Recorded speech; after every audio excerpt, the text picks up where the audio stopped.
Olá pessoal, bom dia, boa tarde, boa noite, boa madrugada, espero que você esteja bem. Vamos falar hoje sobre a inserção desigual dos países no comércio global, certo? Então, esse comércio global nos últimos anos, ele tem atingido patamares nunca antes vistos, né? Acredito que agora vamos ter uma reduzida no comércio global devido à pandemia. É uma coisa meio que lógica e esperada, certo? Mas alguns fatores que a gente tem que considerar. Nos últimos anos, com a globalização, como a gente já estudou, como a gente vem estudando, né, houve uma melhoria nos transportes e na comunicação. Nós sabemos que o espaço-tempo ele tem diminuído cada vez mais, certo? Devido ao aprimoramento tecnológico para os transportes, aviões, trens, metrôs cada vez mais rápidos e eficientes, que conduzem pessoas e mercadorias para os respectivos lugares, certo? E além disso, a comunicação com a internet hoje em dia está muito facilitada. Tudo está na palma da sua mão. Diminuição dos custos e dos fretes, porque os países estão mais abertos ao comércio e aos investimentos para atrair indústrias, certo? Gerando empregos nos seus países e por aí vai.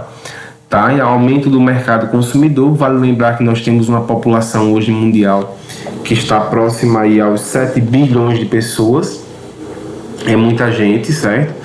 O aumento do rendimento, tá? Vale lembrar também que o nosso século, o nosso mundo atual, apesar de todas as mazelas, de todos os problemas, ele tem uma qualidade de vida muito melhor do que era no século XX, nos séculos anteriores, certo? Então, hoje em dia, você, por exemplo, principalmente saúde e medicina, está muito mais avançada e a questão do trabalho também, a qualidade de vida das pessoas, a liberdade de poder fazer o que quiser com o seu dinheiro, faz com que as pessoas tenham um papel importante nesse processo de globalização e de comércio mundial, certo? E a própria inserção, a entrada dos países no comércio mundial. Eu vou dar um exemplo para vocês. Eu recebi hoje uma encomenda da China que chegou para minha casa, certo? Eu comprei ela há 34 dias atrás, ou seja, um mês e alguns dias, certo? Por um preço bem mais em conta do que originalmente a gente encontra por aqui, menos da metade do valor, um frete de R$10 da China para cá, ok? E chegou em 34 dias, um tempo muito rápido se nós levarmos em conta que a China é no outro lado do mundo, né? Então, uma distância que antigamente era percorrida em meses e meses e meses, hoje você leva aí para pedir uma encomenda, né? Você recebe aqui com um mês, certo? Então isso é globalização. Eu pedi pela internet, por uma rede mundial de computadores que está interligada em suas informações, certo? E eles dão um código de rastreamento.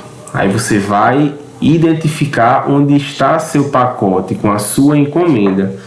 Ah, saiu da China para o Brasil no dia tal, hora tal.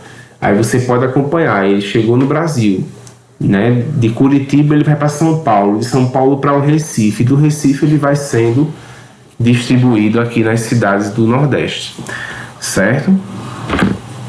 Então olha só, esse gráfico, esse mapa mostra para a gente que nós temos basicamente 3 grandes polos comerciais no mundo: a América do Norte, a Europa Ocidental e o Sudeste Asiático mais Oceania, certo? A América do Norte, principalmente quem? Estados Unidos, né? Tem o Canadá também, mas o principal são os Estados Unidos.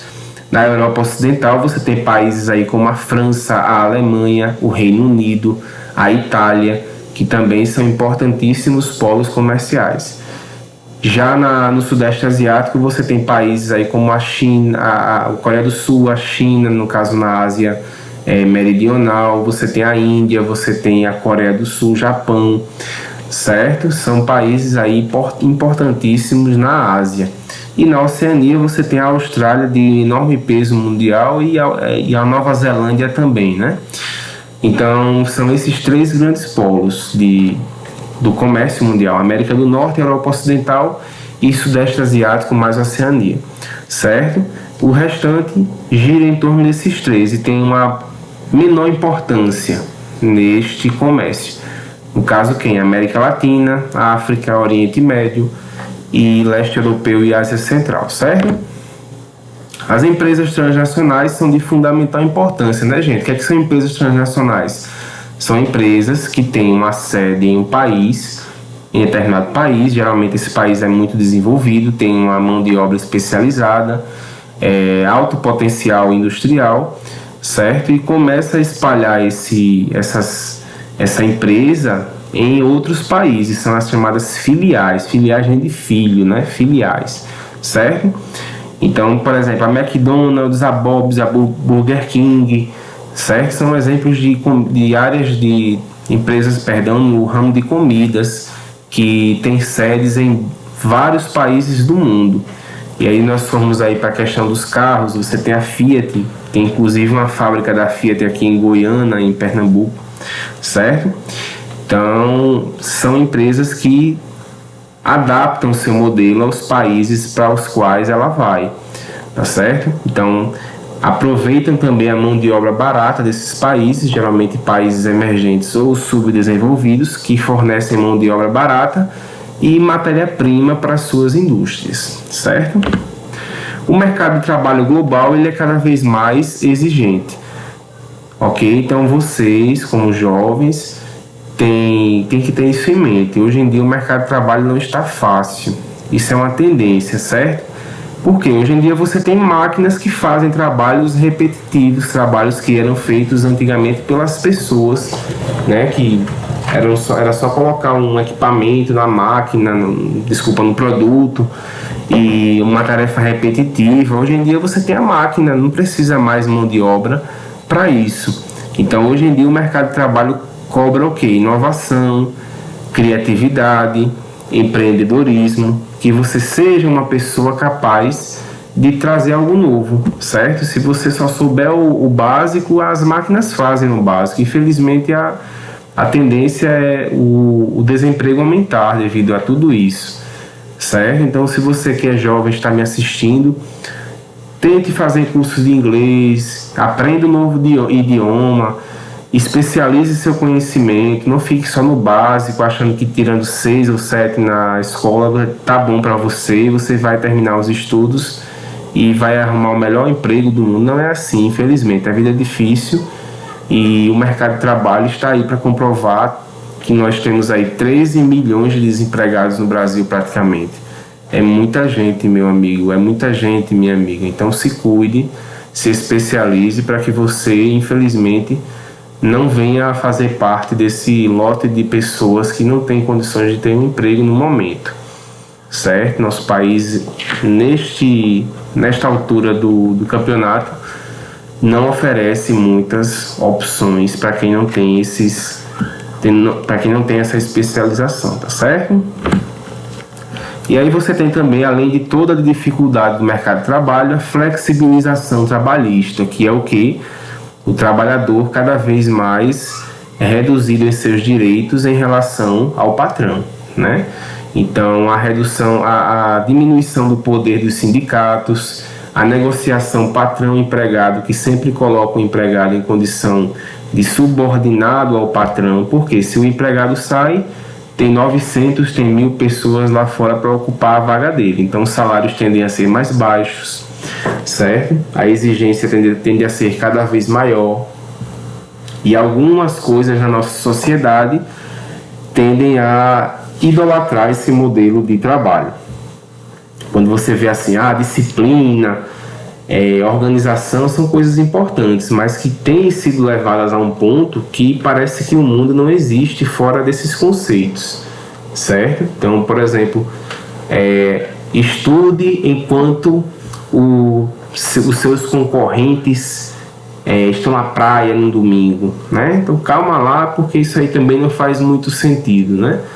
Então essas ideologias, o que são ideologias? São grandes sistemas filosóficos de pensamento que levam você a pensar que só você pode mudar o mundo, são erradas. Então cuidado para você também não ficar aficionado nisso, certo? Só tenha cuidado, vai investigando, vai conhecendo, mas tenha em mente que nem tudo na vida se resume a isso, certo, gente? Então, flexibilização trabalhista, ou seja, negociação individual de direitos, trabalhar no final de semana, trabalhar em feriado. Então, tudo isso faz parte de flexibilização de leis trabalhistas, certo? Adaptar as leis do trabalho a novas circunstâncias comerciais e do mercado. Os tipos de desemprego, né? O desemprego no Brasil, como eu falei, é uma realidade.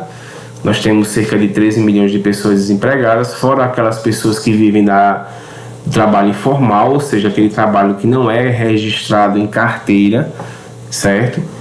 E, enfim, assola muita gente. Essa cena aí, ó, que nós estamos vendo no slide, essas filas e filas de pessoas para entregar um currículo ou para fazer uma entrevista são cada vez mais comuns, né?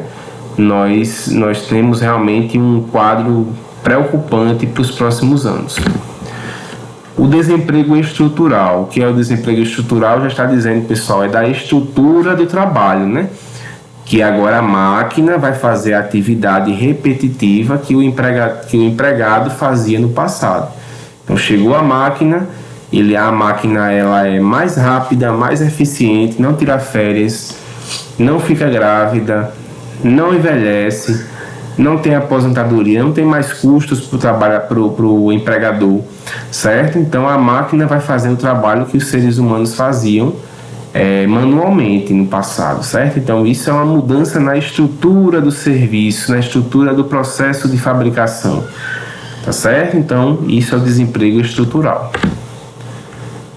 E o conjuntural é aquele que você, por exemplo, tem em muitas empresas do Brasil.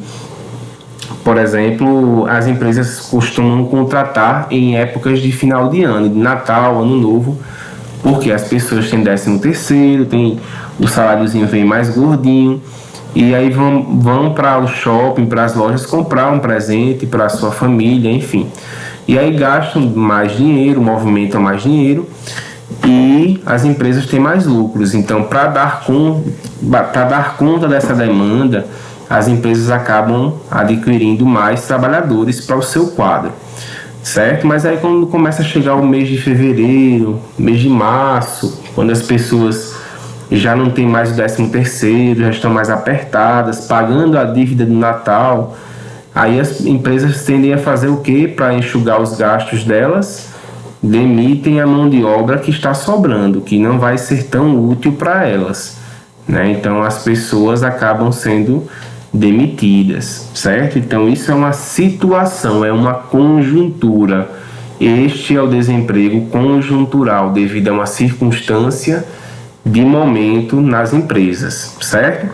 Por exemplo, depois da pandemia nós vamos ver muitas empresas quebrando, isso é quase certo, porque quando elas voltarem não vai ter mais auxílio do governo, não vai ter mais auxílio para o trabalhador, possivelmente, certo? Tudo isso contando que o auxílio emergencial não é ainda permanente, certo?